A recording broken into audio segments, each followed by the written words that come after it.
और आप देखते होंगे कितने बड़े बड़े लोग पैरवी कर रहे हैं एमआईएम के पीछे। जिनको पार्टी से निकाल दिया गया है वो भी आमने सामने पार्टी को अनाप शनाप कह रहे हैं, अजीबोगरीब बयान दे रहे हैं, लेकिन पीठ पीछे वो भी अपना पैरवी करवा रहे हैं। नहीं, आप जानते होंगे कि कमरुल हुदा साहब एमआईएम के खिलाफ बयानबाजी करते हैं, आपके चैनल में भी किए होंगे। एमआईएम को गाली देने का काम करते हैं और पीछे पीछे अपना दामाद को पैरवी करने के लिए भेज देते हैं। उनका दामाद जो है बहादुरगंज से। हम ये वादा करते हैं कि एक भी जेन्युइन आदमी का नाम यहाँ से कटने नहीं देंगे। इसके लिए जिस हद तक गिरना हो, जिस हद तक गुजरना हो, जेल भरो आंदोलन हो या लड़ाई करना हो, जंग लड़ना हो, इसके लिए हम हर चीज़ के लिए तैयार है। और जिनका नाम नहीं आया है वो मेरे पास आइए, अपने अपने बीएलओ से रब्ता कीजिए। दिक्कत होता है मेरे पास आइए, मैं मदद करूंगा। परिवार अगर चोरी ही करने गया था हकीकत में, तो आपका ये हक नहीं बनता था कि आप उसका जान ले ले। आपको उसको पकड़ के पुलिस के हवाले कर देना था, पुलिस आगे का कार्रवाई करता। जिस गोपाल अग्रवाल का आप बात कर रहे हैं वो विधायक चुने गए थे हमारे पोठिया ठाकुरगंज से। उनको शेरशाहवादियों ने वोट किया था, उनको सुरजापुरियों ने वोट किया था, तब जाके विधायक बने थे। आप अगर उनका व्यक्तिगत जाति के हिसाब से देखेंगे तो वो या उनके पिताजी ताराचंद धानुका जी एक वार्ड मेंबर का इलेक्शन भी नहीं जीत सकते हैं। वो अग्रवाल है। अग्रवाल का कितना वोट है यहाँ? ये भड़काने के लिए बयान दिया जा रहा है, ये बीजेपी आलाकमान को खुश करने के लिए बयानबाजी किया जा रहा है, ये टिकट लेने के लिए इस तरह का बयानबाजी किया जा रहा है। उसके अलावा वोट बैंक बढ़ाने के लिए अपना इस तरह का बयानबाजी किया जा रहा है। कोलकाता से मुंबई शायद एक फ्लाइट में देखे होंगे, एक दाढ़ी टोपी के नाम पे एक आदमी था, व्यक्ति था, पैसेंजर था, वो अचानक बीमार पड़ गए, उसकी वजह से फ्लाइट डिले हो गया। लेकिन वहाँ एक कट्टर हिंदू था, वो दाढ़ी टोपी देख के उनको थप्पड़ मार दिए। इसलिए मारे क्योंकि उनकी वजह से लेट हो रहा है। तो दरअसल वो लेट की वजह से नहीं, दरअसल वो दाढ़ी टोपी देख के थप्पड़ मारे। भाई वो हमारे पार्टी में थे ही नहीं तो कैसे कमजोर हो गए एमआईएम? हम लोग तो मास्टर साहब पिछले बार भी नहीं थे, फिर भी हम लोग वहाँ 55,000 वोटों से जीते थे। तो उनको तो वही से इलेक्शन लड़ना है ना, जहाँ से हम लोग 55,000 वोटों से जीते हैं। कुछ आदमन से 55,000 बहुत बड़ा मार्जिन होता है। उसको पहले 5, 10, 15, 20,000 कवर करने दीजिए, इंशाल्लाह जीत एमआईएम की होगी वहाँ भी। अस्सलाम वालेकुम, आदाब, नमस्कार। मेरा नाम फिरदौस गनी है। आप केडीवी लाइव देख रहे हैं। क्या किशनगंज में रहने वाले जितने भी शेरशाहवादी हैं, क्या वो सब बांग्लादेशी है? क्या शेरशाहवादी वे घुसपैठिए हैं? ये सवाल इसलिए उठ रहा है क्योंकि पूर्व विधायक गोपाल अग्रवाल का जिस तरह से बयान सामने आ रहा है, उस बयान को सुन करके सब हैरान में हैं। जितने भी शेरशाहवादी कम्युनिटी के लोग हैं या सभी गुस्से में हैं। उनका साफ साफ कहना है कि जिस तरह से गोपाल अग्रवाल जी बयान दे रहे हैं ये कतई बर्दाश्त के लायक नहीं है, क्योंकि गोपाल अग्रवाल सीधे सीधे शेरशाहवादियों को यहाँ पर बांग्लादेशी घुसपैठे के तहत मतलब करार दे दिया है। जी हाँ, इसकी वजह से पूरे शेरशाहवादी समाज तो खैर उग्र ही है और सभी एक बड़ी बैठक करने वाले हैं 3 अगस्त को ठाकुरगंज में। जहाँ और भी यहाँ पर मेरे साथ इस वक्त मौजूद हैं शम्स आगा साहब, जो कि एआईएमआईएम से जुड़े हुए हैं, और इनसे भी इस मामले पर बातचीत करेंगे। और भी कुछ मुद्दे हैं जिस पर हम बात करेंगे, तो आप हमारे साथ बने रहें तक। तो शम्स आगा जी, आपका बहुत बहुत स्वागत है हमारे। जी, आपका भी बहुत बहुत शुक्रिया, और आप एक चैनल केडीवी लाइव का भी बहुत बहुत शुक्रिया कि आप मेरा इंटरव्यू ले रहे हैं। आप तो खैर किशनगंज विधानसभा से बिलोंग करते हैं, लेकिन आपके पड़ोसी ठाकुरगंज विधानसभा के पूर्व विधायक का जिस तरह से बयान सामने आया, इस बयान को लेकर के आप किस तरह से सहमत रखते हैं या नहीं रखते हैं, क्या कहना चाहेंगे आप? देखिए, मैं ज़रूर किशनगंज विधानसभा से बिलोंग करता हूँ, लेकिन हमारे किशनगंज विधानसभा में भी शेरशाहवादी भाई लोग रहते हैं, बहुत अच्छी तादाद में है। तो ये ठाकुरगंज के जो पूर्व विधायक गोपाल अग्रवाल जी का या फिर उससे पहले दिलीप जायसवाल जी का जो बयान आया है शेरशाहवादी के खिलाफ, ये बहुत निंदनीय है, बहुत दुखद है। इस तरह का बयानबाजी नेताओं को नहीं करना चाहिए। ये सिर्फ इस तरह का बयानबाजी इसलिए कर रहे हैं क्योंकि आने वाले टाइम में चुनाव है और ये लोग कहीं ना कहीं बीजेपी के एजेंडा में काम करते हैं। हो सकता है गोपाल अग्रवाल अभी किसी पार्टी में नहीं हो, लेकिन वो बीजेपी का चेहरा है, जेडीयू का चेहरा रह चुके हैं। तो इस तरह का बयानबाजी का उनका उम्मीद होता है वोट बैंक बढ़ाने के लिए अपना, और यहाँ सुरजापुरी और शेरशाहवादियों के बीच एक ये लड़ाई करवाने के लिए इस तरह का बयानबाजी कर रहे हैं वो, जो कि बहुत दुखद है। क्या लगता है कि अपना राजनीतिक लाभ के लिए इस तरह के बयान दे रहे हैं या फिर शेरशाहवादी के बीच में ऐसा कुछ है? देखिए, ये तो बिल्कुल अपना राजनीतिक लाभ के लिए इस तरह का बयानबाजी दे रहे हैं, क्योंकि उनको पता है कि चुनाव है, उनको एच वोट चाहिए। तो इस तरह के बातें करके और इस तरह का बयान देके शेरशाहवादियों के खिलाफ और फिर सुरजापुरियों को भी भड़काने का काम कर रहे हैं वो। क्योंकि आप देखे होंगे आज का जो इनका इंटरव्यू है, आज एक फिर से आया है जिसमें वो सुरजापुरियों को भी भड़काने का काम किया है शेरशाहवादियों के खिलाफ। तो हम ये कहना चाहते हैं कि हम लोग सुरजापुरी शेरशाहवादी भाई सब मिलजुल के रहते हैं और बहुत जमाने से रहते हैं, इस तरह के कोई बात नहीं है। और आपको पता होना चाहिए, जिस गोपाल अग्रवाल का आप बात कर रहे हैं वो विधायक चुने गए थे हमारे पोठिया ठाकुरगंज से। उनको शेरशाहवादियों ने वोट किया था, उनको सुरजापुरियों ने वोट किया था, तब जाके विधायक बने थे। आप अगर उनका व्यक्तिगत जाति के हिसाब से देखेंगे तो वो या उनके पिताजी ताराचंद धनुका जी एक वार्ड मेंबर का इलेक्शन भी नहीं जीत सकते हैं। वो अग्रवाल है, अग्रवाल का कितना वोट है यहाँ। सुरजापुरी और शेरशाहवादी के वोट के बदौलत वो लोग पूर्व विधायक बने हैं, जिला परिषद बने हैं। तो इस तरह का बयानबाजी उनको नहीं करना चाहिए। और एक बात मैं बता दूं, ताराचंद धानुका जो ताराचंद जी जो थे वो पहले LIC में काम करते थे। उस जमाने में बिहार में टॉप 10 जो LIC के द्वारा जिस मेंबरशिप बनाया गया था, LIC लोगों को जुड़वाया गया था, उसमें ताराचंद धानुका जी का नाम टॉप 10 लिस्ट में आया था बिहार में। उनको उसके लिए अवार्ड भी मिला था। तो वो किन लोगों को बनाए थे, किन लोगों को अपना LIC से जोड़े थे? जाहिर सी बात है सब सुरजापुरी, यहाँ के समाज के लोग सुरजापुरी और शेरशाहवादी थे। इन्हीं लोगों को मेंबर बनाए थे, इन्हीं को अपना LIC से जोड़े थे। उन्हीं के बदौलत उनको इनाम मिला था। उनको जो लोग जानना शुरू किए उसी वक्त से शुरू किए, तब जाके वो सुरजापुरी डेवलपमेंट बैनर तले क्या क्या किए। लेकिन उस पहचान उनको सुरजापुरी और शेरशाहवादियों ने दिलाया। नहीं तो अग्रवाल का कितना वोट है यह आप जानते हैं। एक वार्ड मेंबर का इलेक्शन कोई जीत नहीं सकता है। तो ये बहुत गलत है। उनको अपने पिताजी से भी सीख लेना चाहिए था कि उनके पिताजी क्यों फेमस हुए हैं, और साथ साथ वो विधायक इन्हीं लोगों के द्वारा चुने गए थे, शेरशाहवादी और सुरजापुरी द्वारा। अच्छा, आपको कुछ लगता है कि इनकी बातों में कुछ दम है? ऐसा में ऐसा कुछ 1%, 1-8% ऐसा कुछ? बिल्कुल सरासर गलत है ये भड़काने के लिए बयान दिया जा रहा है। ये बीजेपी आलाकमान को खुश करने के लिए बयानबाजी किया जा रहा है। ये टिकट लेने के लिए इस तरह का बयानबाजी किया जा रहा है। उसके अलावा वोट बैंक बढ़ाने के लिए अपना इस तरह का बयानबाजी किया जा रहा है। तो मुस्लिमों को ही भड़का करके वोट बैंक बनाने की क्या जरूरत है उनको? वो मोदी का जो एजेंडा है उस पे चल पड़े हैं। मोदी का सीधा एजेंडा है डेवलपमेंट जीरो, कामकाज जीरो, लेकिन हिंदुओं को मुस्लिम के खिलाफ भड़का के वो सत्ता में काबिज है। तो इसी तरह इनका भी ये है कि अगर उनको वहाँ एक तरफा वोट चाहिए तो इस तरह का बयानबाजी करके हिंदुओं को एकजुट करते हैं वो, इसलिए इस तरह का बयानबाजी कर रहे हैं। अच्छा, इस तरह की बयान सिर्फ गोपाल अग्रवाल ही नहीं देते हैं, बल्कि बीजेपी के अन्य नेता भी इस तरह के बयान देते हैं। गिरिराज सिंह ले लीजिए, दिलीप कुमार जायसवाल जी ले लीजिए, या फिर और भी तरह तरह के विधायक या फिर उनके जो नेता है बीजेपी के, वो लगातार इस तरह के बयान दे रहे हैं कि किशनगंज सीमांचल में घुसपैठिए हैं और खास करके शेरशाहवादियों को इस तरह के टारगेट किया जा रहा है। तो आखिर क्यों ऐसा किया जा रहा है? सिर्फ सीमांचल किशनगंज को ही टारगेट क्यों किया जा रहा है? अब जी देखिए, इनके अलावा दिलीप जायसवाल की तरफ से भी दिया गया है इस तरह का बयान। तो दिलीप जायसवाल को भी पता होना चाहिए अपना राजनीतिक हैसियत कि वो MLC चुने गए हैं, सुरजापुरी और शेरशाहवादियों के वोट के बदौलत ही चुने गए हैं। उनको जो इतना सम्मान मिला है, पहले मंत्री बनाया गया, उसके बाद बिहार प्रदेश अध्यक्ष बीजेपी का बनाया गया है, वो इसलिए बनाया गया है कि वो MLC चुने गए। और MLC किनके द्वारा चुने गए? यही शेरशाहवादी और ये सुरजापुरियों के द्वारा। तो उनको ये इस चीज़ का एहसास नहीं है, वो अब अलग अलग ख्वाब देखने लगे हैं। और रही बात घुसपैठियों का, जहाँ तक सवाल है, भाई बॉर्डर में किनका फोर्स है? वो सेंट्रल गवर्नमेंट के अंदर आता है। आप हर जगह बॉर्डर में फोर्सेज है, तो आप उनसे तलब कीजिए, उनसे सवाल जवाब कीजिए, क्या ऐसा कुछ है? अगर है तो आप फिर वहाँ सही से काम नहीं कर रहे, उनको निष्कासित कीजिए, हटाइए वहाँ से। तो ये तो सरासर गलत है। इलेक्शन कमीशन भी इसी तरह करके वोटर वेरिफिकेशन का प्रोग्राम चला रहा है। ये सरासर हम मुसलमानों को यहाँ का सीमांचल एरिया के बांग्लादेशी समझने का उनका एक एजेंडा है, प्रोपेगेंडा है। तो ये गलत है। अच्छा, लगातार जो बयान दे रहे हैं, इस तरह बयान देने की क्या जरूरत है? अगर मान के चले इस तरह कोई घुसपैठिया है, बांग्लादेशी है, तो सरकार को कह करके इसको चिन्हित करके बाहर निकाला जाए। जो भी प्रोसेस, लीगल प्रोसेस है, उस प्रोसेस के तहत बयानबाजी दे करके यहाँ के मुसलमानों को या फिर पूरे बिहार के, क्योंकि अभी चुनाव है, पूरे बिहार के लोगों को भड़का करके एक तरफा वोट, मतलब कि वोट का सौदा तो नहीं किया जा रहा है इस तरह से अगर देखा जाए तो। देखिए, पहले इस चीज़ को समझने की ज़रूरत है। क्या यहाँ किसी भी डिस्ट्रिक्ट मजिस्ट्रेट द्वारा या SDM द्वारा या SP द्वारा सरकार के पास कोई रिपोर्ट भेजा गया है कि क्या यहाँ घुसपैठिया रहते हैं? अगर है अगर भेजा गया है तो सार्वजनिक करे वो रिपोर्ट, अगर नहीं तो इस तरह का बयानबाजी ना करे, क्योंकि किसी भी जिला में सबसे जो अहम जिम्मेदारी मिला हुआ था डिस्ट्रिक्ट मजिस्ट्रेट को और पुलिस इसमें डिपार्टमेंट में एसपी को। तो आप क्या उनके द्वारा रिपोर्ट भेजा गया है गृह मंत्रालय को कि इस इलाके में घुसपैठिया रहते हैं?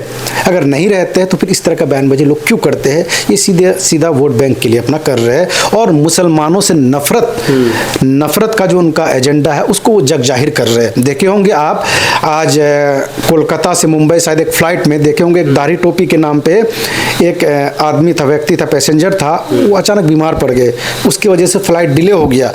लेकिन वहाँ एक कट्टर हिंदू था, वो दाढ़ी टोपी देख के उनको थप्पड़ मार दिए। इसलिए मारे क्योंकि उनकी वजह से लेट हो रहा है। तो दरअसल वो लेट की वजह से नहीं, दरअसल वो दाढ़ी टोपी देख के थप्पड़ मारे। और इस तरह का पहले ट्रेन में होता था, हर जगह होता था, अब फ्लाइट में भी होने लगा है।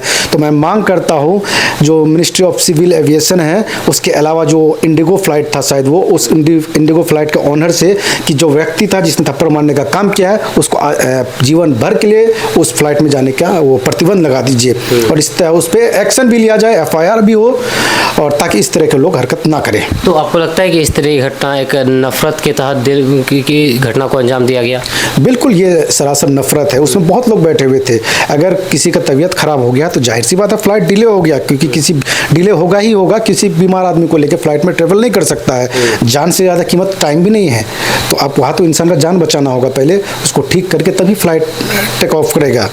तो इसी तरह का हर जगह हो रहा है, ट्रेनों में हो रहा है। कई जगह आप देखे होंगे अभी जो बंगाली रहते हैं, जो खास करके मुस्लिम बंगाली जो अलग अलग इलाके में रहते हैं, वहाँ उनको परेशान किया जा रहा है, उनसे आधार कार्ड वोटर कार्ड मांगा जा रहा है, डॉक्यूमेंट मांगा जा रहा है, बांग्लादेशी कह के उस पर टॉर्चर किया जा रहा है। तो ये सरासर गलत है। अभी SIR प्रक्रिया के तो जो वोटर लिस्ट जारी की गई है आज, उसमें बताया गया है कि किशनगंज से 1,46,000 लोगों के नाम वोटर लिस्ट काट दिए गए हैं। तो क्या लगता है कि कोई साजिश है, साजिश के साथ किया गया या फिर सही किया है? नहीं, देखिए, पहले तो हम लोग को पूरा उसका डिटेल्स लेना होगा कि ये 1.5 लाख लोगों में कितना लोगों का मृत्यु हुआ है, कितने लोग दूसरे जगह अपना वोट ट्रांसफ़र करवाए हैं। उसके बाद जो बचता है उसके हिसाब से हम कह पाएंगे। लेकिन साजिश, देखिए, शुरुआत तो ये साजिश के तहत ही हुआ था। वो तो हम लोगों ने जागरूकता दिखाया, लोगों को जागरूकता दिखाने का काम किए, प्रशासन से सख्त रवैया अपनाए, तो बहुत चीज़ में बेनिफिट रहा इसमें। लेकिन जब तक हमारे पास कंप्लीट डिटेल्स नहीं आ जाएगा कि 1.5 लाख लोगों में कौन कौन लोग शामिल है, सिर्फ मृत्यु वाले हैं या कोई दूसरी जगह ट्रांसफ़र करवा लिए है, या बहुत लोग का शादी, बहुत लड़कियों का शादी हो जाता है वो ट्रांसफ़र करवा लेते हैं, ऐसे लोग हैं, ये हमें बाद में ही पता चलेगा। हमारे किशनगंज विधानसभा में लगभग 49,000 वोट, लगभग 50,000 समझ लीजिए कि नाम नहीं आया है। तो हम लोग पता करेंगे वीडियो साहब से मिलकर। सबसे ज़्यादा नाम किशनगंज में किशनगंज विधानसभा से? जी, बिल्कुल 50,000 के करीब। हम लोग उसके लिए पहले रिपोर्ट लेंगे, 2-3 दिन में रिपोर्ट लेके हम ये वादा करते हैं कि एक भी जेन्युइन आदमी का नाम यहाँ से कटने नहीं देंगे। इसके लिए जिस हद तक गिरना हो, जिस हद तक गुजरना हो, जेल भरो आंदोलन हो या लड़ाई करना हो, जंग लड़ना हो, इसके लिए हम हर चीज़ के लिए तैयार है। तो हम आम जनता से अपील करते हैं, खास करके किशनगंज विधानसभा की जनता से, कि आप लोगों को घबराने की ज़रूरत नहीं है। आप लोग अपना नाम चेक कीजिए और डॉक्यूमेंट जमा किए हैं नहीं वो ध्यान में रखिए। जो लोग डॉक्यूमेंट नहीं जमा किए हैं उनका भी अगर नाम आ गया है, आप लोग डॉक्यूमेंट अभी भी जमा कर सकते हैं। और जिनका नाम नहीं आया है वो मेरे पास आइए, अपने अपने BLO से रब्ता कीजिए, दिक्कत होता है मेरे पास आइए, मैं मदद करूंगा। उसके अलावा जिन लोगों का निवास प्रमाण पत्र रोक दिया गया था वो मेरे पास आइए, मैं आप लोगों का निवास प्रमाण पत्र 2 दिन के अंदर निकलवा के दूंगा ब्लॉक से, ये मेरा वादा है। अच्छा, आप लोगों ने भी इस चीज़ को पहले कहा था कि ये जो SIR प्रक्रिया चल रही है, ये खास वर्गों को इसमें टारगेट किया जा रहा है वोट काटने के लिए, चाहे अल्पसंख्यक हो, दलित हो, जिसको जो भाजपा को वोट नहीं देते हैं। तो ऐसा आपको लगता है कि इस तरह से हुआ है जो नाम काटे गए हैं? देखिए, अब पहले हम लोग को रिपोर्ट लेना होगा किन किन लोगों का नाम कटा है, क्या हुआ है। लेकिन ये तो वोटर वेरिफिकेशन का जो प्रोसेस है ये तो साजिश के तहत स्टार्ट हुआ है। नहीं, आपको उम्मीद था कि इतने लोगों का नाम कट जाएगा आपकी विधानसभा से? नहीं, बिल्कुल उम्मीद था, क्योंकि हमें साजिश लग रहा था, तो साजिश में तो नाम तो कटना ही था। अब देखना है कितने लोगों का जेन्युइन नाम कटा है और कितने लोग हकीकत में। 50,000 कोई छोटा मोटा आंकड़ा नहीं होता है एक विधानसभा की, आपके किशनगंज विधानसभा से, ये कोई लोकसभा नहीं, पूरे किशनगंज विधानसभा से ही 50,000 लोगों के नाम काटे, लगभग 50,000 से तो यहाँ पर तो सत्ता पलट जाता है। नहीं, हकीकत बात है, इसका हम लोग जांच करेंगे, रिपोर्ट लेने के बाद इसमें आगे का कार्रवाई करेंगे। हम इतना कह कह देते हैं कि किसी भी तरह का लोगों को दिक्कत आने नहीं देंगे, जिनका नाम नहीं आया है उनका नाम डलवाएंगे, 1 महीना टाइम है हमारे पास अभी। ठाकुरगंज विधानसभा से एक मामला सामने आया है, ठाकुरगंज और बहादुरगंज का है, तो क्योंकि मॉब लिंचिंग का मामला सामने आया है बहादुरगंज में, जिस तरह से चोरी के आरोप में एक व्यक्ति की पीट करके भीड़ द्वारा उसकी जान ले ली गई थी। आप इसको किस नज़र से देखते हैं? और मामला तो बहादुरगंज में हुआ, लेकिन जिसको मारा गया वो एक्चुअली ठाकुरगंज के रहने वाले थे। आपका इसके बारे में क्या कहना है? देखिए, कहीं भी मॉब लिंचिंग का घटना होता है वो इंसानियत को शर्मसार करने वाला घटना होता है, उसमें किसी भी तरह का पैरवी नहीं होना चाहिए। जो गुनहगार है उनको सज़ा मिलना चाहिए। हिंदुस्तान में देखते होंगे बहुत हर जगह मुसलमानों का मॉब लिंचिंग हो रहा है, हम उसके खिलाफ बोलते हैं। यहाँ भी अगर हुआ है, यहाँ जो भी लोग इसमें शामिल है, जिस जाति के भी लोग हो, हिंदू हो मुस्लिम हो, जो भी लोग हो, उनको सज़ा मिलना चाहिए। पुलिस जांच करे, जांच करके सबको सज़ा दिलाने का काम करे, क्योंकि वो पीड़ित परिवार है, अगर चोरी ही करने गया था हकीकत में, तो आपका ये हक नहीं बनता था कि आप उसका जान ले आपको उसको पकड़ के पुलिस के हवाले कर देना था, पुलिस आगे का कार्रवाई करता। तो ये बहुत गलत हुआ है, दुखद घटना है। इस तरह के लोगों को बचना चाहिए, इस तरह का घटना नहीं होना चाहिए। अच्छा, इस घटना में एक चीज़ और कही जा रही है, घटना तो भीड़ तंत्र के द्वारा किया गया, लेकिन उस भीड़ तंत्र में कौन समुदाय के लोग शामिल थे, नहीं थे, किस जाति के थे, नहीं थे, लेकिन इसको लेकर भी लोग अलग अलग कैटेगरी में बटे हुए हैं। कुछ कह रहे हैं कि ये सहरसावादियों के द्वारा किया गया इस घटना को, कुछ कह रहे हैं कि आदिवासियों के द्वारा इस घटना को अंजाम दिया गया। आपका इस पर कुछ राय? देखिए, मैं इस तरह का बयानबाजी सुन रहा था, बहुत लोग फेसबुक में भी डाले थे, बहुत न्यूज़ चैनल के माध्यम से भी चला, लेकिन मैं, क्योंकि अब आप कुछ कह रहे हैं, कोई चैनल और कुछ कह रहा है, तो मैं इस तरह का बयानबाजी पे यकीन न करके जो पुलिस का रिपोर्ट है उसके आधार पे अपना जो बयान दूंगा।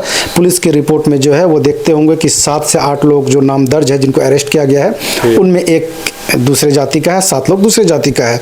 तो फिलहाल तो हम उसी हिसाब से बात को बढ़ाएंगे कि जो गुनहगार है उनको सजा मिले, जिनको अरेस्ट किया गया है उनको फास्ट ट्रैक कोर्ट में उसका सुनवाई चले, सजा मिले। उसके अलावा जो लोग और भी शामिल है जिनको अब तक अरेस्ट नहीं किया गया है जांच में, उनको नाम दर्ज करके, अज्ञातों को नाम दर्ज करके उनको भी सजा दिलाने का काम। आपको नहीं लगता है कि मतलब कि इस तरह के मामला नहीं उठना चाहिए? ये भीड़ तंत्र था और इस भीड़ तंत्र में, भीड़ में जो भी लोग थे, जो भी दोषी थे, उनके खिलाफ कार्रवाई होनी चाहिए, ना कि जाति धर्म यहाँ पर निकालना चाहिए। नहीं, हकीकत बात है ये कि इसमें धर्म का राजनीति नहीं होना चाहिए। जो भी लोग गुनहगार है, किसी भी धर्म से हो, सबको सजा मिलना चाहिए। बिल्कुल। अच्छा, आप कुछ एक दो राजनीति पर सवाल थोड़ा करना चाहेंगे। इस बार राजनीति आप कितना मतलब कि टफ देख रहे हैं या फिर आसान देख रहे हैं पिछली बार के मुकाबले? जो भी विधानसभा चुनाव के बहुत नज़दीक आ रहे हैं, 2020 के विधानसभा चुनाव को आपने अच्छी तरह से देखा, इस बार की चुनाव आपके लिए टफ है या फिर आसान है? क्योंकि आप एमआईएम से जुड़े हुए, एमआईएम के बारे में बात करें, सिर्फ आपके विधानसभा के बारे में। देखिए, इंशाल्लाह इस बार बहुत आसान होने जा रहा है, क्योंकि जरूर किशनगंज विधानसभा कांग्रेस का गढ़ रहा है, लेकिन जो मौजूदा विधायक है वो कामकाज के मामले में ज़ीरो है, पब्लिक से रिलेशन उनका ज़ीरो है, बाकी जो सामाजिक मुद्दे होते हैं उसको भी उठाने का वो काम नहीं किया है, डेवलपमेंट पे काम नहीं किया है ठीक से। उसके अलावा जो लोग, बहुत लोग मदद मांगते हैं एक विधायक से, एक विधायक का सिर्फ ये काम नहीं होता है कि वो नाला और रोड बनवाए। एक विधायक इतना पावरफुल पर्सन होता है कि लोग अपना पॉजिटिव पैरवी के लिए अगर फ़ोन करते हैं, सही पैरवी के लिए, तो उनको उनका पैरवी करना चाहिए, उनका मदद करना चाहिए, दुख मुसीबत में साथ देना चाहिए। जो ब्लॉक में या जिला में कहीं भी करप्शन है उसको दूर करना चाहिए, जो हॉस्पिटल का व्यवस्था है उसमें सुधार करना चाहिए, स्कूल का व्यवस्था में सुधार करना चाहिए। तो इस तरह के हर मामले में, डेवलपमेंट से लेकर सामाजिक मुद्दों में भी ज़ीरो है। ना ही वक्फ के मैटर पे वो कहीं सामने आए, ना ही SIR के मैटर पे सामने आए, किसी भी तरह के मैटर में वो सामने नहीं आए हैं, तो लोग उनके खिलाफ है। बाकी हम खुद, क्योंकि हम यहाँ के दावेदार हैं, भावी प्रत्याशी है, तो हम खुद पिछले 1 साल से, आप भी देखते होंगे, लोगों के बीच जा रहे हैं, मेहनत कर रहे हैं, लोगों का दुख दर्द बांट रहे हैं, जो भी क्षेत्रीय मुद्दा होता है उसको उठाने का काम कर रहे हैं। वक्फ का मुद्दा उठाए हम बार बार, SIR को लेके हम कई बार लोगों से मिले हैं, प्रशासन से मिले हैं, जो भी कन्फ्यूज़न है उसको दूर किए हैं, और जो प्रशासन के पार्ट में कमी रहा है उसको भी दूर किए हैं। और अभी भी कह रहे हैं हम कि और भी लोगों का जिनका नाम छूट गया है उसमें हम मदद करेंगे, उनका नाम किसी भी हालत पे दिलवाएंगे, किसी का जेन्युइन पर्सन का नाम छटने नहीं देंगे। तो विधानसभा का सीमांचल के बारे में बात करें, सीमांचल की राजनीति को आप किस तरह से देखते हैं एमआईएम के लिए? क्या पिछले बार से आसान होने वाले ही या फिर मतलब कि टफ होने वाला है? नहीं, देखिए आसान होगा भाई। पिछले बार हमारे पास एक विधायक था, जब पिछले बार हम 2020 में इलेक्शन लड़ने गए थे एक विधायक था।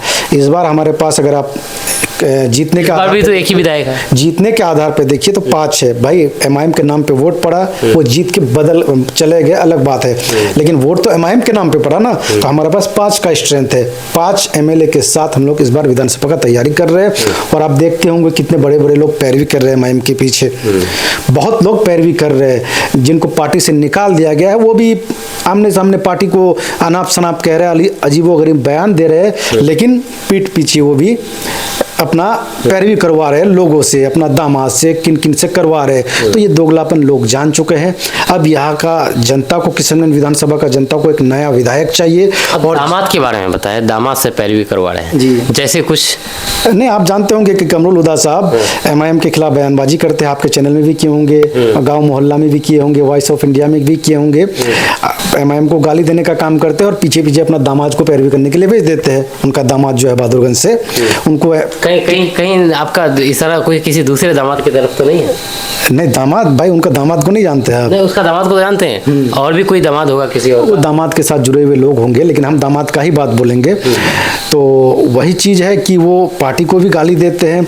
राजद में भी है वो, राजद में तेजस्वी यादव के साथ मंच साझा करते हैं, फिर वो राजद वालों को भी गाली देते हैं। देखे होंगे कुछ दिन पहले का बयान कि वो कैसे जो राजद के कोई प्रभारी बन के आए थे, उन पर आरोप लगाए थे कि पैसा लेके पद बांटने का काम करते हैं। चलाए होंगे आप लोग भी न्यूज चैनल में। उसके बाद वो कांग्रेस के साथ गठबंधन में है, कांग्रेस का भी बुराई करते हैं, कांग्रेस के विधायक का भी बुराई करते हैं। तो वो एमआईएम को भी गाली देते हैं, राजद को भी देते हैं, कांग्रेस को भी देते हैं। असल में उनका जो हाल नीतीश कुमार का हुआ है ना, कि एक उम्र होने के बाद इंसान का मानसिक संतुलन बिगड़ जाता है, उनका भी यही है। वो ना इधर के रहे ना उधर के रहे। राजद जिलाध्यक्ष का मानसिक संतुलन बिगड़ चुका है? नहीं, हरकतों से ऐसे बातचीत होती है, मुलाकात होती है, ऐसे नहीं, लेकिन हरकतों से लोग यही करेंगे कि उनका मानसिक संतुलन बिगड़ गया है। भाई आप जिस पार्टी को गाली देंगे, अभी दे रहे हैं, फिर अभी पीठ पीछे आप पैरवी करवा रहे हैं लोगों से, अपने खुद नहीं जा रहे, अपने जो 2-4 लोग हैं उनके किशनगंज शहर में, उनसे पैरवी करवा रहे हैं। ये किस तरह की राजनीति हो गई? और अच्छा, ये एक चीज कहा जाता है कि मास्टर मुजाहिद के आरजेडी में शामिल होने से उसको आरजेडी को फायदा मिलेगा और एमआईएम को इससे नुकसान होगा, नहीं एमआईएम कमजोर होगा। देखिए, वो तो मास्टर मुजाहिद साहब का पर्सनल मामला है, वो किस पार्टी में जाना चाहते थे। एमआईएम भी ऑप्शन था, राजद भी था, राजद में गए, उनका पर्सनल मामला है। लेकिन हम एक बात बता देना चाहते हैं, मामला पर्सनल है जी, लेकिन कहा ये जाता है कि आरजेडी में जाने से एमआईएम कमजोर होगी या आरजेडी फायदा। भाई वो हमारी पार्टी में थे ही नहीं तो कैसे कमजोर हो गए एमआईएम? हम लोग तो मास्टर साहब पिछले बार भी नहीं थे, फिर भी हम लोग वहाँ 55,000 वोटों से जीते थे। तो उनको तो वही से इलेक्शन लड़ना है ना, जहाँ से हम लोग 55,000 वोटों से जीते हैं, कुचादमन से। 55,000 बहुत बड़ा मार्जिन होता है, उसको पहले 5, 10, 15, 20 हजार कवर करने दीजिए, इंशाल्लाह जीत एमआईएम की होगी, वहाँ भी जीत एमआईएम की होगी। कोचादमन के बारे में क्या कहना चाहेंगे? जो अभी मौजूदा विधायक वो एमआईएम से ही वो जीते थे, लेकिन अभी फिलहाल वो आरजेडी से हैं। तो ये सुनने में ये भी आ रहा है कि कहीं से कुछ पैरवी चल रही है एमआईएम की तरफ, ऐसा कुछ है? देखिए, मैं अपना विधानसभा का बात करूंगा, वो पार्टी आला कमान का फैसला है। पार्टी आला, क्योंकि मुझे अपना विधानसभा का ही बारे में जानकारी है। जैसे आप पूछे तो ये पार्टी आला कमान से पूछिएगा, हम लोग उसके लिए निर्धारित नहीं है। अच्छा, चलिए, और कुछ कहना चाहेंगे आप चुनाव को लेकर के अंत में? जी, मैं सभी लोगों से गुजारिश करता हूँ, इतिहास में पहली बार ऐसा होने जा रहा है कि किसी नौजवान को इंशाल्लाह मौका मिलेगा। तो मौका बड़ी पार्टी से अगर किसी नौजवान को मौका मिलता है, आप उनका साथ दीजिए। किशनगंज की जनता, किशनगंज विधानसभा की जनता से कहना चाहता हूँ, आप उनका साथ दीजिए। 70 साल दूसरे को मौका दिए, एक बार मौका देके देखिए, इंशाल्लाह बदलाव होगा, आपके लिए काम होगा, आपके लिए हर हद तक गुजर जाएंगे आपका काम कराने के लिए। अच्छा, लास्ट में एक सवाल और भी थोड़ा मतलब जहन में आया, क्योंकि 3 तारीख को जो गोपाल अग्रवाल के खिलाफ जो प्रदर्शन होने वाला है, जो सभा होने वाली है, इसको लेकर के आप क्या कहना चाहेंगे? नहीं, वो तो सिरसावादी एसोसिएशन के बैनर तले वो सभा हो रहा है, जहाँ तक मुझे जानकारी है। तो सभी सिरसावादी भाइयों को जाना चाहिए। और मैं एक बात सिरसावादी भाइयों से भी गुजारिश करूँगा, आप देखिए दिलीप जायसवाल जी किस पार्टी के हैं, और गोपाल जी किस पार्टी के हैं, किस पार्टी से ताल्लुक़ रखते हैं, किस पार्टी के मानसिकता से उनका मानसिकता मिलता है। तो आप इस चीज़ का भी ध्यान रखिएगा। सिरसावादी भाइयों से मैं गुजारिश करता हूँ कि अपने जो नेता है, आपके जो नेता है, आपके बीच का नेता, आप उस पर भी ध्यान रखिएगा कि वो किस पार्टी से जुड़े हुए हैं। वो अगर जेडीयू से जुड़े हुए हैं, बीजेपी से जुड़े हुए हैं, तो सवाल उनसे भी कीजिए। आप सवाल उनसे भी पूछिए कि आप लोग इनके पास जाते थे, इतने साल इनके बीच रहे, फिर भी वो इस तरह का जहर आपके खिलाफ क्यों बो रहे हैं। तो आपको सवाल उनसे भी करना चाहिए। आप जिनको अपना नेता मानते हैं सिरसावादी भाई लोग, उनको भी आप उस पार्टी में रखिए जो न्यूट्रल हो, जो सेकुलर हो। एक बहुत बहुत शुक्रिया आपका शमशागाज साहब हमसे बात करने के लिए। AIMIM नेता शमशागाज साहब हमसे बात कर रहे थे। आपका इसके बारे में क्या कहना है नीचे कमेंट बॉक्स में कमेंट करके जरूर बताइएगा। इस वीडियो को एंड करते हैं, तब तक मिलते हैं नेक्स्ट वीडियो के साथ। जय हिंद, जय भारत।